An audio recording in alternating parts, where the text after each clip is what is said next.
Hello everyone, welcome to GLC IAS. I am your educator Akansha Behre and I will be dealing with Unit 7 that is Science and Technology. So जैसे कि आप सबको पता होगा कि MPPSC काफ़ी बार questions repeat करता है, तो उसमें आपकी क्वेश्चन प्रैक्टिस को बढ़ाने के लिए, आपको हेल्प करने के लिए हम इस ऑनलाइन प्लेटफॉर्म पर आपके लिए प्रीवियस ईयर क्वेश्चन डिस्कस करेंगे right from the year 1990 to year 2020. So बिना टाइम वेस्ट किए हम स्टार्ट करते हैं. So here is your first question, who is known as the father of genetics. इधर वो पूछ रहे हैं फादर ऑफ जेनेटिक्स कौन है. फर्स्ट ऑफ ऑल हमको ज़रूरत है जानने की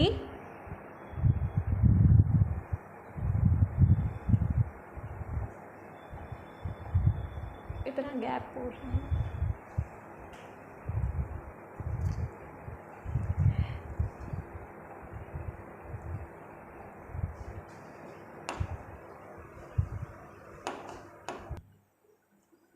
So here is our first question, who is known as the father of genetics. इधर पूछ रहे हैं who is the father of genetics. Now genetics क्या है? जो हेरिडिटी की स्टडी होती है कि कैसे जो भी हमारे कैरेक्टर्स होते हैं वो पेरेंट जनरेशन से ऑफस्प्रिंग जनरेशन में जाते हैं. मतलब पेरेंट्स में, चिल्ड्रन में, उनके चिल्ड्रन में जो भी कैरेक्टर्स जिस फॉर्म में जाते हैं या जिस पैटर्न में जाते हैं उसकी स्टडी को हम जेनेटिक्स बोलते हैं. और ये फादर ऑफ जेनेटिक्स हम किसको बोलते हैं? इसका करेक्ट आंसर है Mendel. George Gregor Mendel is known as the father of genetics. Now your second question is what is the study of eyes called. आँखों की स्टडी को क्या बोलते हैं? तो हेयर इज़ अ टर्म. हम एक करेक्ट आंसर के साथ हम बाकी ऑप्शंस भी देख सकते हैं. फर्स्ट ऑप्शन है आपका इम्यूनोलॉजी. इम्यूनोलॉजी क्या है? It is the study of immune system. जो हमारा प्रतिरोधक क्षमता होती है हमारे शरीर की, वो उसकी स्टडी को हम इम्यूनोलॉजी बोलते हैं. तो इम्यूनोलॉजी तो ऑप्शन नहीं हो सकता. Then hepatology. हेपेटोलॉजी जो होती है वो लिवर की स्टडी को हेपेटोलॉजी बोलते हैं. नाउ इक्थायोलॉजी. इक्थायोलॉजी जो है it is a study of lizards. Now option बचता है हमारे पास ऑप्थेल्मोलॉजी. तो ophthalmology is called the study of eyes. So your correct answer is ophthalmology. Now next question is what was the name of the book of Lamarck. Now हमको question तो हम समझ लेते हैं, लेकिन कई बार ये दिक्कत हो जाती है, समझ में नहीं आता किस टॉपिक से क्वेश्चन पूछा गया है. अब यहाँ पे बुक का नाम पूछा गया है, तो पहले हमको दिमाग में आना चाहिए कि ये जो लेमार्किज्म हमने कहाँ पढ़ा था. तो टॉपिक एवोल्यूशन में हम लेमार्किज्म पढ़ते हैं, और लेमार्किज्म ने जो अपने एवोल्यूशन को लेके पोस्टुलेट्स दिए थे, जिसमें हमने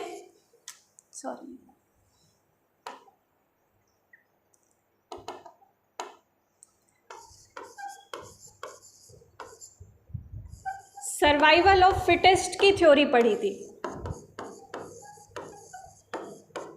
तो ये सर्वाइवल ऑफ फिटेस्ट की जो थ्योरी उन्होंने दी थी वो अपनी बुक फिलोसफिक जूलॉजिक में दी थी. Correct option is philosophic zoologic. अब हम बाकी की देखें तो जो सिस्टमा नेचर बुक थी ये कार्ल लिनियस ने क्लासिफिकेशन के लिए लिखी थी. जो प्लांट्स और एनिमल्स का क्लासिफिकेशन है उसके लिए लिखी गई थी. और एवोल्यूशन से ही रिलेटेड दूसरी बुक थी द ओरिजिन ऑफ स्पीशीज़, जो कि डार्विन ने लिखी थी. तो लेमार्क ने लिखी थी फिलोसफिक जूलॉजिक और ओरिजिन ऑफ स्पीशीज़ लिखी थी डार्विन ने. Now our next question is what is the chemical name of plaster of Paris. Plaster of Paris जो होता है उसका केमिकल फॉर्मूला जो होता है वो होता है आपका CaSO4.2H2O. तो केमिकल फॉर्मूले से हम इसका केमिकल नेम जान सकते हैं, that is calcium sulphate hemihydrate. तो your correct answer is the chemical name of plaster of Paris is calcium sulfate hemihydrate. Our next question is, atomic theory was given by, इधर हमको एक confusion से बचना है, यहाँ पे वो पूछ रहा है atomic theory was given bye, atomic theory किस साइंटिस्ट ने दी थी, तो एटॉमिक थ्योरी जो है it was given bye John Dalton. John Dalton ने एटॉमिक थ्योरी दी थी। एंड अगर वो एटॉमिक स्ट्रक्चर की बात करता है तो जो एटॉमिक स्ट्रक्चर है, एटम का जो स्ट्रक्चर है, एटम का स्ट्रक्चर रदरफोर्ड ने दिया था, लेकिन जो एटॉमिक थ्योरी थी, एटम से रिलेटेड जो सबसे पहले थ्योरी दी गई थी वो जॉन डाल्टन ने दी थी, जिसको कि हम डाल्टन्स एटॉमिक ऑफ थ्योरी के नाम से भी जानते हैं। सो your correct answer is John Dalton. हमारी प्ले स्टोर पे GLC IAS की एक ऐप भी लॉन्च हुई है, जिसमें आपको वहाँ पे सारे नोट्स इंग्लिश और हिंदी मीडियम के PDF अवेलेबल होंगे। आप वहाँ जाके ऐप डाउनलोड करके हमारे नोट्स को भी एक्सेस कर सकते हैं। Sorry. Now next question is again chemistry का क्वेश्चन है। Laughing gas is methane, carbon monoxide, nitric oxide और नाइट्रस ऑक्साइड। लाफिंग गैस पे कई बार क्वेश्चन आया गया है, तो laughing gas is basically your nitrous oxide. Nitrous oxide is N2O. This is your laughing gas.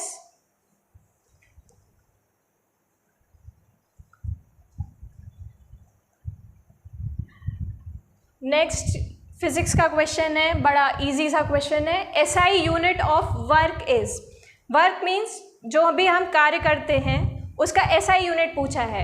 जब भी कोई कार्य होता है, कोई वर्क होता है, उसको हम किस यूनिट में मेजर करते हैं कि कितना वर्क किया, उसको हम उसकी जो SI यूनिट होती है it is your joule. SI unit of work is joule. तो joule is your correct answer. Next question is density of milk is measured by using.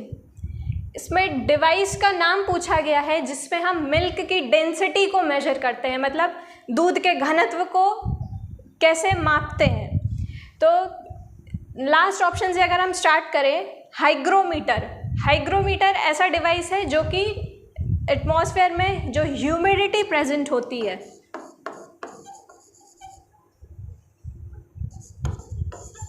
Humidity को मेजर करने के लिए हम हाइग्रोमीटर का यूज़ करते हैं।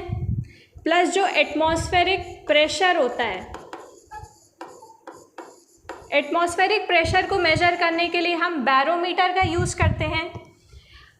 क्योंकि इधर डेंसिटी ऑफ मिल्क पूछा है, मिल्क में लैक्टोज शुगर प्रेजेंट होती है, मिल्क में एक शक्कर होती है जिसका नाम होता है लैक्टोज, इसलिए जिस डिवाइस को हम यूज़ करते हैं डेंसिटी को मेजर करने के लिए वो लैक्टोमीटर होता है। अगर वो इधर मिल्क की जगह लिक्विड बोल देता, डेंसिटी ऑफ एनी लिक्विड, कोई भी लिक्विड की डेंसिटी किससे मेजर होती है, तो वो हाइड्रोमीटर से मेजर होती है। सो हियर अगर मिल्क की बात कर रहा है तो lactometer is your right answer. हमारे ऐप में नोट्स के साथ साथ GLC IAS ऐप में आपको टेस्ट सीरीज़ भी प्रोवाइड की गई है। हिंदी मीडियम, इंग्लिश मीडियम दोनों में आप एनरोल कर सकते हैं ऐप को डाउनलोड करके। Now our next question is which of the following is used to produce a 3D image. आजकल कैमरा सबके पास है, सेल्फी बहुत ही सभी लेना चाह रहे हैं, तो जो हम फोटोग्राफ लेते हैं वो एक 2D इमेज दिखाता है हमको, लेकिन अभी रिसेंटली होलोग्राम टर्म करंट में बहुत आया है जिसमें हमको किसी भी ऑब्जेक्ट का 3D इमेज दिखाई देता है। उस टेक्निक के बारे में पूछा है कि किस चीज़ को यूज़ करके हम 3D इमेज करते हैं। जैसे अभी कोविड के बाद से वर्चुअल मीटिंग स्टार्ट हो गई हैं, वर्चुअल इनॉग्रेशंस हो रहे हैं, तो वहाँ पे होलोग्राफी का यूज़ किया जाता है। तो 3D इमेज को प्रोड्यूस करने के लिए होलोग्राफी यूज़ की जाती है और उससे जो इमेज बनती है उसको हम होलोग्राम बोलते हैं। सो 3D इमेज जो होती है प्रोड्यूस होती है वो होलोग्राम होती है, and hologram is produced by using holography. So our correct option is holography. Next question is, ये एनवायरमेंट का क्वेश्चन है। Which of the following is not correctly matched. इधर बच्चे थोड़ा कंफ्यूज हो जाते हैं कि करेक्टली मैच्ड पूछा है या नॉट करेक्टली मैच्ड पूछा है, तो थोड़ा इस पे फोकस करना कि नॉट करेक्टली मैच्ड पूछा है। फर्स्ट ऑप्शन इज अंशी नेशनल पार्क कर्नाटका, ये करेक्टली मैच्ड है, कर्नाटका में अंशी नेशनल पार्क है। बालपक्रम नेशनल पार्क मेघालय में सिचुएटेड है। हेमिस नेशनल पार्क लद्दाख में सिचुएटेड है। सो नॉट करेक्टली मैच्ड हमारा ऑप्शन है चंदोली नेशनल पार्क, जो कि महाराष्ट्र में है। So your correct option is Chandoli national park. Now next question is, the largest royal botanical garden is situated in. Botanical garden में क्या होता है, different species of plants preserve करके रखते हैं। तो बॉटनिकल गार्डन जो है, रॉयल बॉटनिकल गार्डन नेम से जो ग्रेटेस्ट लार्जेस्ट गार्डन है वर्ल्ड का, it is situated in England. England में भी it is situated in Q. So correct option is England. Now our next question is, National Chambal Sanctuary is not a part of which of the following states? जो Chambal national century है, national Chambal century है जो Chambal river के आसपास है, उसका part कौन नहीं है? नॉट अ पार्ट पूछा है। सो इधर थोड़ा मिस्टेक है, ये यहाँ पे ऑप्शन आपको राजस्थान है। तो जो नेशनल चंबल सेंचुरी है वो 3 स्टेट्स को के पार्ट को कवर करती है, उत्तर प्रदेश, मध्य प्रदेश एंड राजस्थान। सो इन चारों में किस स्टेट को वो कवर नहीं करती है? It is your Haryana. So the Chambal sanctuary जो है it is not a part of Haryana. Correct option is Haryana. Again आपको रिमाइंडर है कि हमारे GLC IAS ऐप को आप डाउनलोड कीजिए, वहाँ पे टेस्ट सीरीज़ भी अवेलेबल हैं और आपके लिए इंग्लिश और हिंदी मीडियम के नोट्स PDF फॉर्म में अवेलेबल हैं, तो आपके लिए ईजी होगा। Now your next question is, which of the following drugs is responsible for declining vulture population. ये क्वेश्चन किस टॉपिक का है? तो ये क्वेश्चन इकोलॉजी से है। इंडिया में जो वल्चर्स हैं, वल्चर्स जिनको हम गिद्ध बोलते हैं हिंदी में, गिद्ध की जो पॉपुलेशन है वो धीरे धीरे कम होती जा रही है। तो इस क्राइसिस के लिए इसको वल्चर क्राइसिस भी बोला जा रहा है।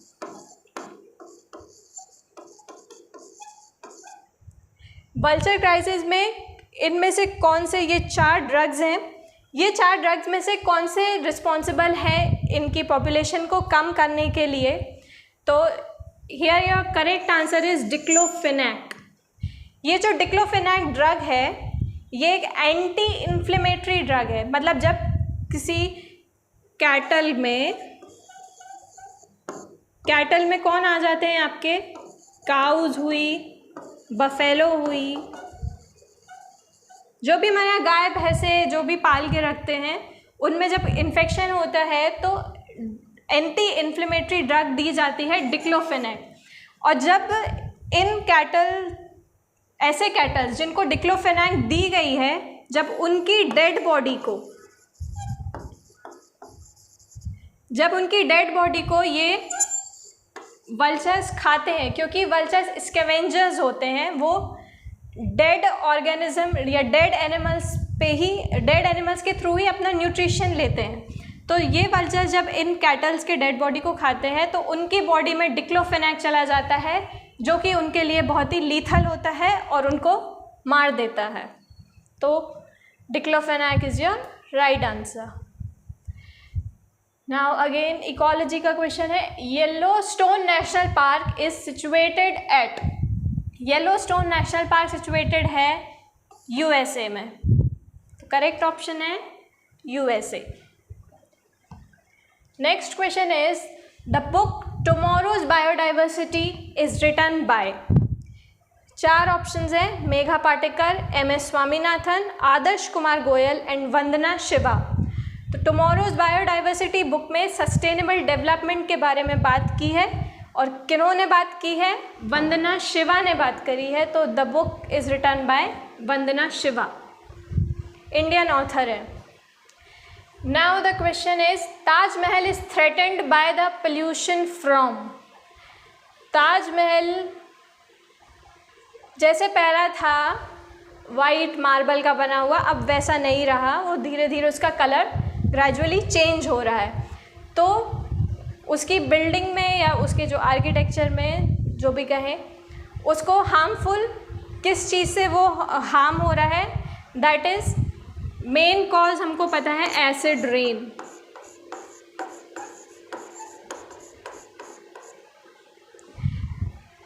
एसिड रेन में क्या होता है?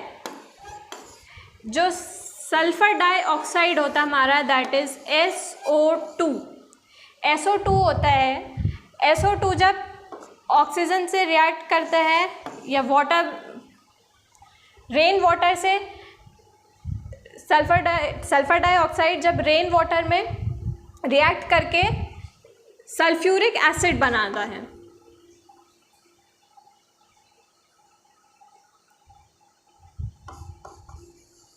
सल्फर डाइऑक्साइड जो है वो रेन वाटर में आके सल्फ्यूरिक एसिड बनाता है, प्लस जो हमारा नाइट्रस ऑक्साइड होता है N2O, वो रेन वाटर के साथ मिलके नाइट्रिक एसिड बनाता है, that is HNO3।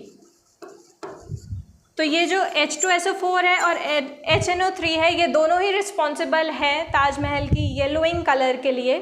So your correct option is sulphur dioxide.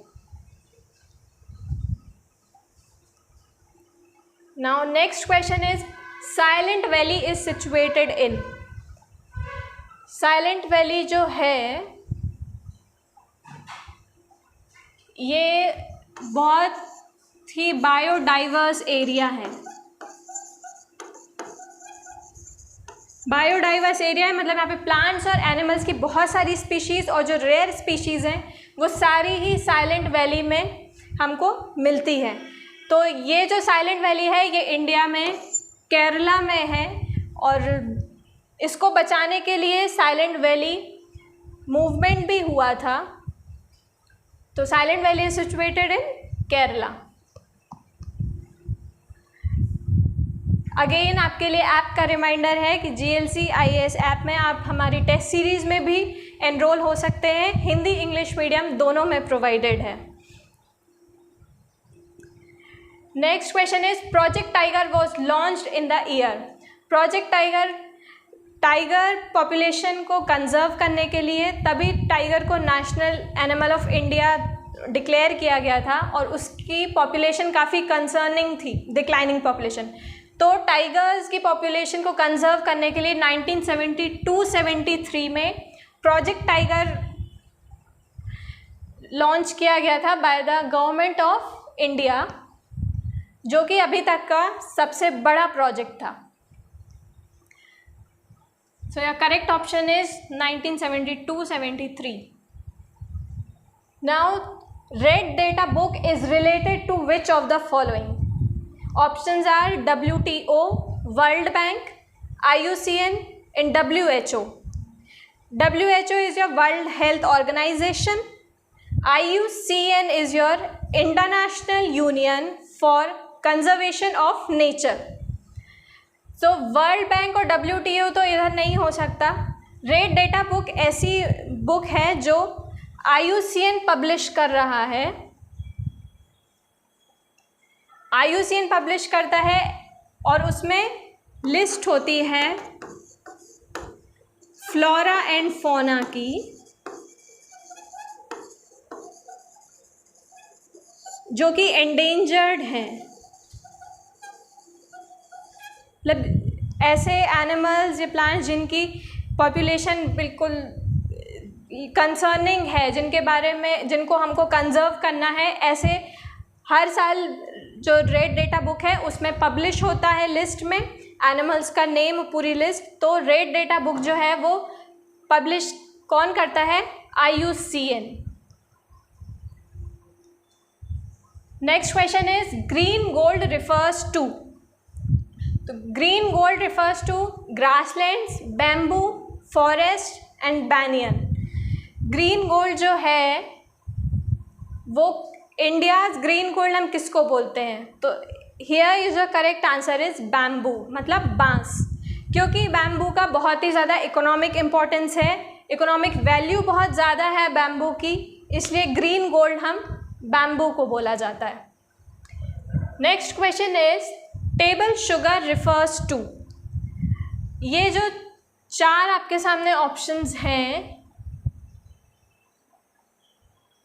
ये चारों ही कार्बोहाइड्रेट हैं, और कार्बोहाइड्रेट्स जो होते हैं बेसिकली वो क्या होते हैं? शुगर्स होती हैं, शक्कर होती हैं। तो फ्रक्टोज, माल्टोज, लैक्टोज, सुक्रोज, ये चार कार्बोहाइड्रेट्स में जो टेबल शुगर होती है, नॉर्मली हम जो शुगर इनटेक करते हैं, जो शक्कर खाते हैं, वो कौन सी शुगर होती है? It is your sucrose. Sucrose is known as table sugar.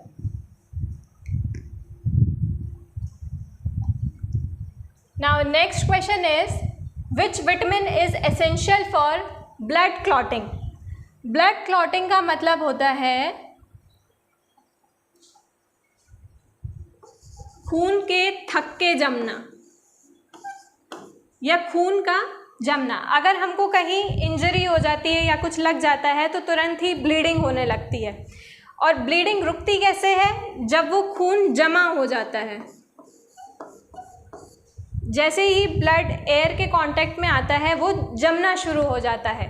अगर उस खून के थक्के ना बने तो क्या होगा कि अगर हमको कुछ लगेगा किसी वुंड पे या इंजरी पे और ब्लीडिंग अगर स्टार्ट हो गई और हमारे बॉडी के अंदर जो ब्लड है वो क्लॉट नहीं हो रहा है, उसके थक्के नहीं जम रहे हैं अगर, तो ब्लीडिंग जो है वो कंटिन्यू होती रहेगी और ऐसे में लॉस ऑफ ब्लड बहुत ज़्यादा हो जाएगा। तो clotting of blood is very very essential. तो उसके लिए कौन सा विटामिन इम्पॉर्टेंट होता है? तो vitamin K is essential for blood clotting, क्योंकि ऐसे प्रोटीन्स जो ब्लड को क्लॉट करते हैं, जो ब्लड के थक्के जमाने में हेल्प करते हैं, उनको विटामिन के की ज़रूरत होती है। तो vitamin K is essential. Correct option is vitamin K. Next question is which of the following is a micronutrient for human body. पहले तो हम ये जाने माइक्रोन्यूट्रिएंट क्या होता है।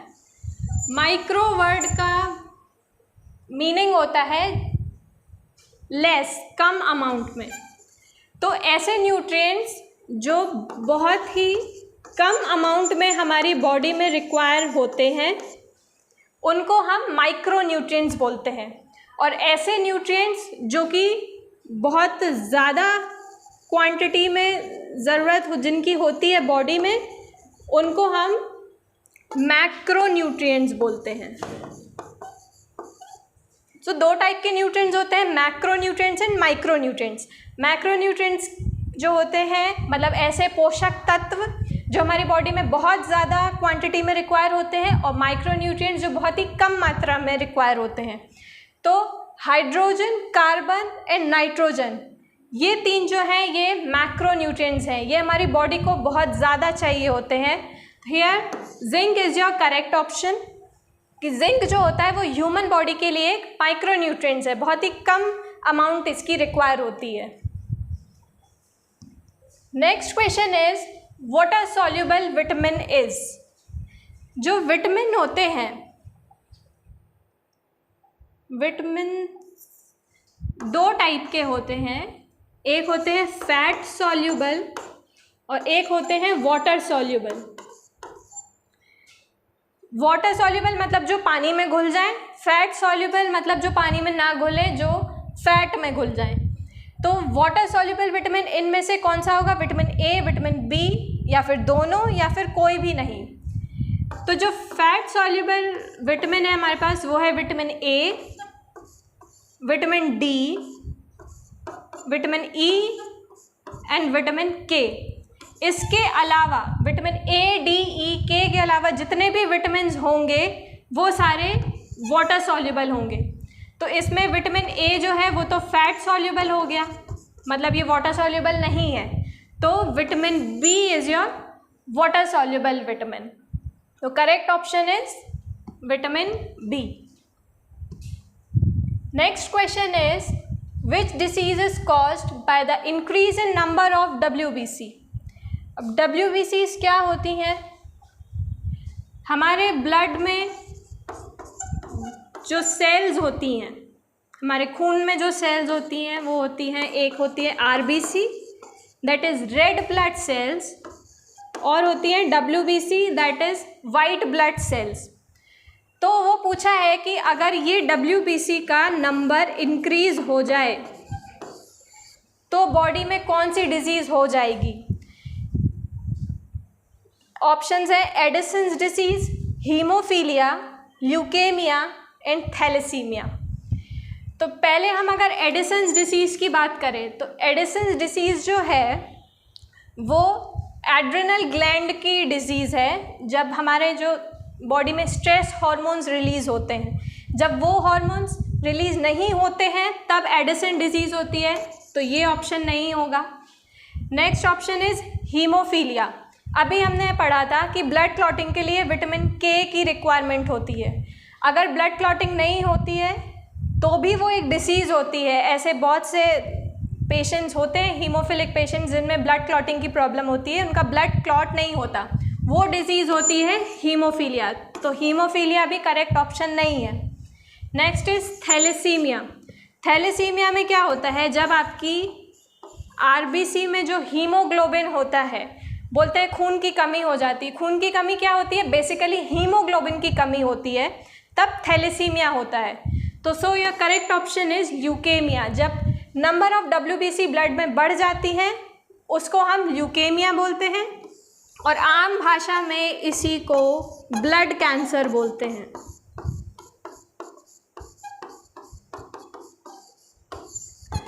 तो जब नंबर ऑफ WBC बढ़ेंगी तो ब्लड कैंसर होगा, जिसको कि ल्यूकेमिया बोलते हैं।